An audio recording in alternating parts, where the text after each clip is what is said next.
সবগুলো গাছে খোলের জল দেওয়া হলো। রাধে রাধে বন্ধুরা, কেমন আছো তোমরা সবাই? আশা করি ভীষণ ভালো আছো, আর আমরা খুব ভালো আছি। তো সকাল থেকে ব্লগটা শুরু করছি। সকালে আমি এই যে গাছের গোড়াটা একটু মাটিটা একটু খুঁড়ে দিচ্ছি, কারণ হচ্ছে আজকে খোলের জল দেওয়া হবে। অনেক দিন আগে ভেজানো হয়েছিল, 5-6 দিন হয়ে গেল যে খোলটা ভেজানো হয়েছিল।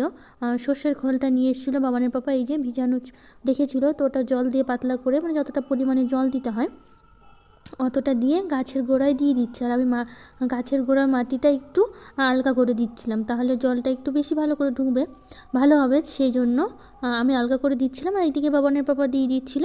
তো এইদিকে লঙ্কা গাছে দেওয়া হয়ে গেছে। এখন হচ্ছে ভেন্ডি গাছে হচ্ছে মাটিগুলো একটু আলগা করে দিচ্ছি, যাতে ভেন্ডি গাছেও দেওয়া যায়। আর টমেটো গাছ সবগুলো গাছেই দিব, যা যা শাকসবজি আছে আমাদের বাগানে, তো অনেক শাকসবজি আছে, সব কিছুতেই দেওয়া হবে। তো এই যে ভেন্ডি গাছেও আমি করে নিচ্ছি, পরে টমেটো গাছেও দেওয়া হয়েছে। তো ওইদিকে সব কাজ সেরে নিলাম, বাইরে যেগুলো যেগুলো কাজ ছিল ওগুলো করে আমি আবার রান্নাঘরে চলে আসলাম।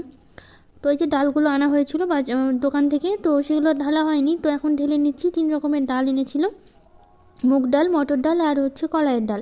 আর সাথে এনেছিল হচ্ছে 1 প্যাকেট হচ্ছে মটর। তো এগুলো সব কৌটাতে ঢেলে নিলাম, ঢেলে তো রান্না বসাবো। তো ডালই করব আজকে, হচ্ছে কলাইয়ের ডাল করব। তো সেই জন্য ভাত আর ডালটা বসিয়ে দিলাম, আর একটু সয়াবিন করব, সেই জন্য আলুগুলো কেটে নিচ্ছি সয়াবিনের জন্য। তো সয়াবিনের জন্য আলু কেটে, দেখো এই যে টমেটোগুলো, এগুলো কিন্তু আমি গাছ থেকে তুলে নিয়ে আসলাম। এখন অনেক কটাই পেকেছিল, তো বেশি তো লাগবে না আমার, তো এতগুলোও লাগবে না যতগুলো তুলে নিয়ে এসেছি। তো একটাই হচ্ছে দিলাম বড় দেখে, তো ওটা দিয়ে হয়ে যাবে সয়াবিনের জন্য। তো এইদিকে হচ্ছে আমি ডালের ফোড়নটা দিয়ে দিয়েছি, কলাইয়ের ডাল করছি। আর এখানে সয়াবিনটা আমি হচ্ছে আলু আর সয়াবিনটা ভেজে নিচ্ছি, মশলার সাথে কষিয়ে নেব। তো ওইদিকে তো বাইরের সব কাজ করে নিয়েছি, খোল জলগুলো দেওয়া হয়েছে, অনেকগুলো গাছে দেওয়া হলো। আর ছাদে না একটা কুমড়ো গাছ লাগিয়েছিলাম বস্তাতে করে, ওটাতেও দেওয়া হয়েছে। তো 2টো কুমড়ো গাছ হয়েছে ওখানে।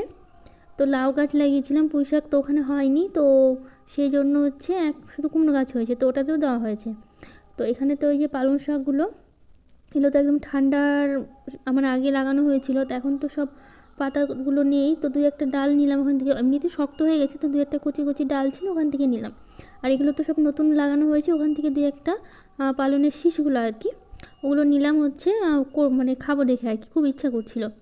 তো এটা হচ্ছে চৈত্র মাস, চৈত্র মাসে তো এই যে নিম বেগুন খেতে হয়, তো সেই জন্য হচ্ছে নিম বেগুনটা করে নিলাম। আর এইদিকে সয়াবিনটা আমার হয়ে গেছে, কারণ 2টো কড়াইতে করছি, তো তার জন্য হচ্ছে তাড়াতাড়ি হচ্ছে আর কি। তো সয়াবিনটা হয়ে গেছে, নিম বেগুন হয়ে গেছে। আর এদিকে দেখো সজনে ডাঁটা আর পালংয়ের ডাঁটা দুটো একসাথে সর্ষে বাটা দিয়ে চচ্চড়ি করেছি। আর তোমরা কে কে খেতে পছন্দ করো অবশ্যই বলো। আর এটা দেখো আলুর চোচার কিন্তু বড়া করেছি আর কি। আলুর চোচা তোমরা কি কখনো খেয়েছি কিনা বলো, আমাকে বেশ ভালো লাগে, আর মুচমুচে হয়, আর অনেকক্ষণই থাকে কিন্তু। আর আলুর চোচাগুলো ওই যে সয়াবিনের যে আলুগুলো কেটেছিলাম ওরই চোচাটা ছিল, ওইটা দিয়ে করছি। এর মধ্যে বেসন আর একটু আলু, মানে বেসন আর একটু চালের গুঁড়া দিয়ে আর লবণ হলুদ দিয়ে মেখে তারপর হচ্ছে করছি। তো এইদিকে রান্নাবান্না আমার সব কমপ্লিট হয়ে গেছে, তাড়াতাড়ি করে নিলাম। আর তোমরা কারা কারা হচ্ছে চৈত্র মাসে হচ্ছে নিম বেগুন খাও আর কি, তো বলো। আমাদের খেতে হয় দেখে সেই জন্য নিম বেগুনটা করেছিলাম। অবশ্য আমি খাইনি, বাবানের পাপা খেয়েছে, আমার ভীষণ তিতা লেগেছে, আমি একটুখানি শুধু মুখে দিয়েছি, খেতে হয় তার জন্য। তো ওরা তো সব বেরিয়ে গেছে স্কুলে, বাবানের পাপা অফিসে, সব ওরা চলে যাওয়ার পর আমার যে বাকি কাজগুলো আছে সেগুলো সেরে নিচ্ছি। তো আজকের ব্লগটা এখানেই শেষ করব, কেমন লাগলো জানিও, আর ভালো লাগলে লাইক শেয়ার কমেন্ট করে দিও, আর আমার চ্যানেলটাকে সাবস্ক্রাইব করে দিও। তো আজকের মতো টাটা, দেখা হবে পরের ব্লগে।